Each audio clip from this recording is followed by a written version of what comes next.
Halo teman-teman semuanya, welcome back to my YouTube channel. Akhirnya setelah sekian lama aku vakum dari dunia YouTube untuk sharing maksudnya.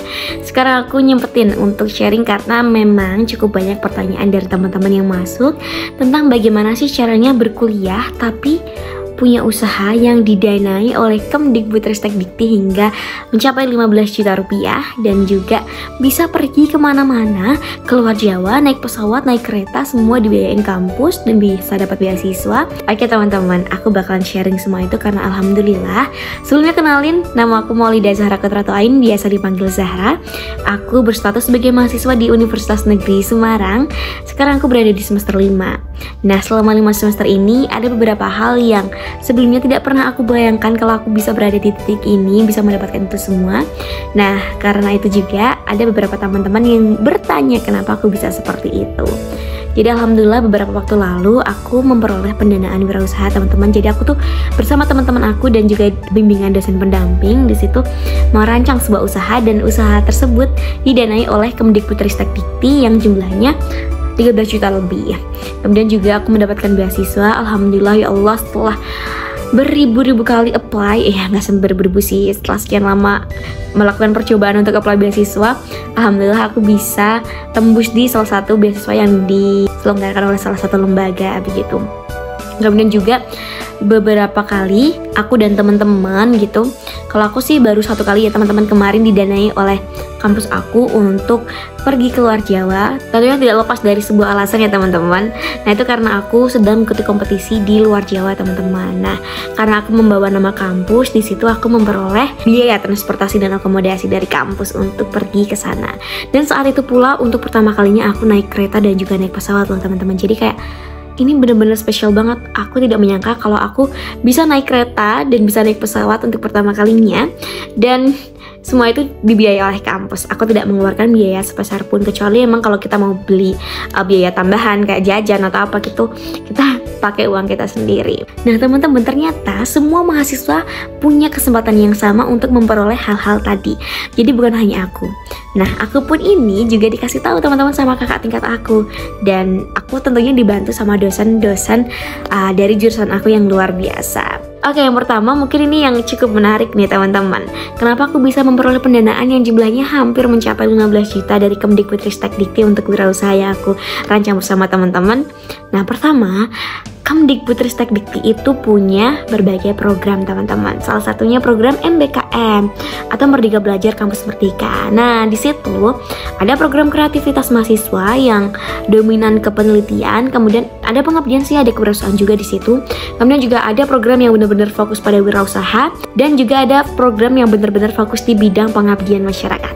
Nah aku ikut di bagian penelitian tersebut sebenarnya teman-teman, tapi qadarullah di tahun ini belum lolos. Kemudian aku coba juga untuk ikut program yang kewirausahaan ini. Nah di kewirausahaan ini alhamdulillah aku tembus teman-teman, tapi ini juga aku perlu proses karena di tahun pertama ketika aku mencoba apply aku belum lolos. Baru di tahun kedua aku coba apply, alhamdulillah lolos. Nah di sini tentunya tidak lolos begitu saja karena ada proposal yang perlu kita buat. Nah teman-teman bisa cek langsung di Google program pendanaan wirausaha mahasiswa yang diselenggarakan ya oleh Kemdikbudristekdikti atau Belmawa.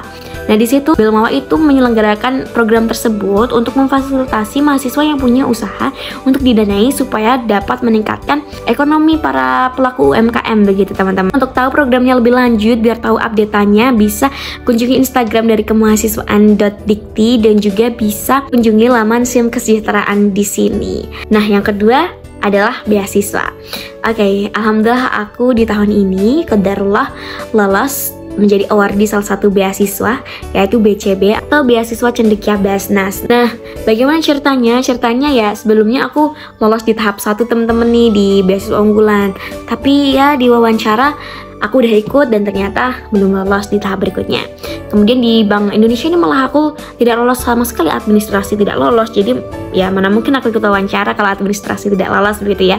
Dan kemudian yang ketiga ini yang Jarum, di situ aku sebenarnya lolos untuk tahap yang seleksi offline, tapi karena seleksinya bareng sama Beasiswa Cendekia Basnas dan kita harus pandai-pandai membaca peluang ya teman-teman. So aku pilih untuk mengikuti beasiswa Cendekia Basnas meskipun kuotanya sebenarnya jauh lebih sedikit daripada Jarum, tetapi karena aku membaca peluang dari beasiswa Jarum ini, meskipun aku lolos untuk seleksi offline di sebuah gedung gitu, masih ada beberapa seleksi lagi begitu. Sedangkan kalau Basnas ini aku tinggal wawancara, kemudian setelah itu langsung pengumuman lolos atau tidak. Jadi aku baca dari peluang mana yang lebih besar dan mana yang lebih worth it gitu. Oke, yang ketiga teman-teman, kenapa aku bisa dibiayai kampus untuk lomba keluar Jawa, naik pesawat, naik kereta. Jadi naik kereta bukan keluar Jawa ya, naik kereta tuh di provinsi sebelah, barulah nanti terbang keluar Jawa itu yang menggunakan pesawat. Nah di situ teman-teman tentunya kita bisa untuk ikut lomba terlebih dahulu, dan biasanya lomba itu tidak yang langsung pengumuman. Jadi ada seleksi naskah dulu, barulah setelah seleksi naskah kita itu harus presentasi secara luring. Jadi naskah diseleksi, kemudian ditentukan para finalis, dan dari para finalis tersebut kita diberangkatkan ke kita dapat LOA, semacam undangan untuk presentasi offline gitu.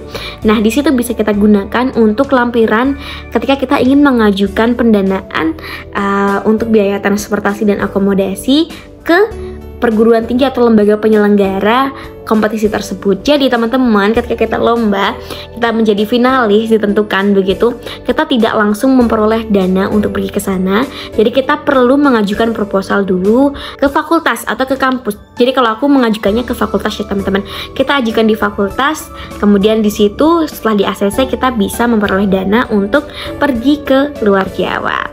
Nah itu teman-teman, kemarin satu tim aku 3 orang itu cukup banyak teman-teman, dan alhamdulillah didanai semuanya oleh kampus.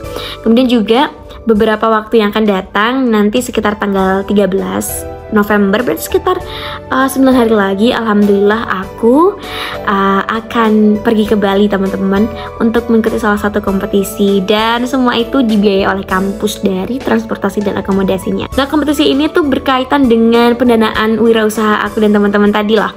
Di situ setelah kita mendapatkan semacam pendanaan teman-teman, itu kan kita harus melaporkan ya bagaimana uang tersebut berjalan, digunakan untuk produksi, promosi, dan lain sebagainya. Nah semua itu dinilai teman-teman, dan dari penilaian tersebut kita presentasi, barulah setelah presentasi kita ditentukan apakah kita layak untuk mengikuti penghargaan dari apa yang telah kita dapatkan. Jadi dari pendanaan tersebut akan ada finalisasi, yaitu penghargaan dari program-program yang telah kita lakukan. Nah di penghargaan ini alhamdulillah aku lolos menjadi produk utama yang mewakili kampus aku untuk mengikuti kompetisi KNI Award. Pasti teman-teman juga masih bertanya-tanya nih, kok bisa aku memperoleh informasi tersebut? Karena mungkin kita bisa ikut lomba, tapi bagaimana kita bisa ikut lomba kalau nggak tahu informasi? Nah teman-teman, ini semuanya diawali dari ketika aku mencoba untuk aktif di dalam kelas, dan akhirnya ada dosen yang menotis, dan dosen tersebut mengajak aku untuk ikut di beberapa proyek, semacam membuat video testimoni kelas atau ikut di proyek-proyek lainnya. Nah dari situ beliau juga mengajak aku dan menginformasikan tentang kompetisi-kompetisi yang bahkan kompetisi tersebut dicatat oleh Puspresnas atau Pusat Prestasi Nasional. Jadi kan ada kompetisi yang memang diselenggarakan oleh pihak-pihak yang kayak kampus atau hima gitu ya, itu mungkin belum tercatat di Puspresnas, tapi dosen aku tuh memberikan informasi yang benar-benar kompetisi ini tuh bergengsi. Dan juga teman-teman, aku berrelasi dengan kakak tingkat. Bagaimana bisa aku berrelasi dengan kakak tingkat? Ya dengan organisasi teman-teman. Jadi sebelumnya aku pengen jadi mahasiswa kupu-kupu, tapi semua itu statementnya terpatahkan ketika ada salah satu tawaran, dan ternyata di kuliah itu organisasinya banyak banget ya jenisnya, nggak kayak SMP SMA yang terbatas. Jadi di kuliah ini aku bisa pilih organisasi yang benar-benar sesuai dengan minat dan bakat aku. Nah disitulah aku bertemu dengan kakak tingkat yang mengajak aku untuk ikut berbagai kompetisi. Dari situ aku tertantang untuk cari-cari informasi lagi yang lebih, dan informasi tersebut aku dapatkan melalui Instagram. Jadi teman-teman bisa kok untuk pantengin Instagram dan cek aja di hashtag info lomba gratis, info lomba esai, info lomba apapun. Di situ banyak banget poster-poster tentang lomba apa yang sedang berlangsung. Nah teman-teman bisa mulai dari situ. Oke teman-teman, sekian dulu tips dari aku. Mungkin selanjutnya aku bakalan sharing mengapa dulu aku bisa punya statement untuk menjadi mahasiswa kupu-kupu, tapi ternyata statement itu terpatahkan. Nah aku mungkin akan cerita lebih lanjut di video part berikutnya. Sekian video dari aku, terima kasih dan sampai jumpa kembali. Dadah.